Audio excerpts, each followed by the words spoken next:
Understanding the log in one's own eye. Hello and welcome. Today, we're diving into an interesting phrase, the log in one's own eye. This expression has a deep meaning and is widely used in English to highlight a common human tendency. Stick with us to explore its origins, meaning, and how you can use it in your daily conversations. The phrase, the log in one's own eye, originates from the Bible, specifically from the book of Matthew chapter 7 verses 3 to 5. It is part of a teaching by Jesus, emphasizing the importance of self-awareness and humility when judging others.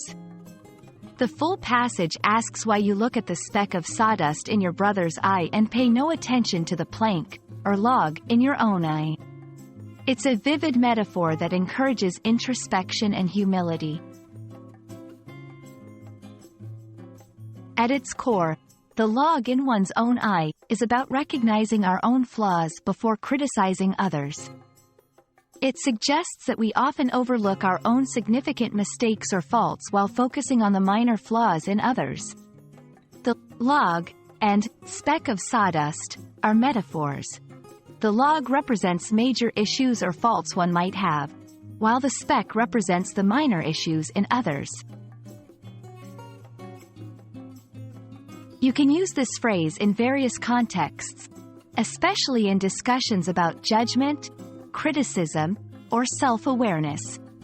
For example, if someone is harshly criticizing others for a small mistake while ignoring their own larger ones, you might say, perhaps it's time to consider the log in your own eye.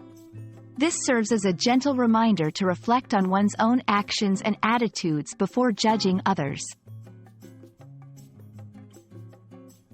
The log in one's own eye is more than just an expression. It's a principle that encourages self-examination and humility. By understanding and applying this phrase in our lives, we can foster a more empathetic and understanding attitude towards others. We hope this exploration has been enlightening and will help you navigate your journey in English language learning and beyond. Thank you for joining us, and see you in the next video.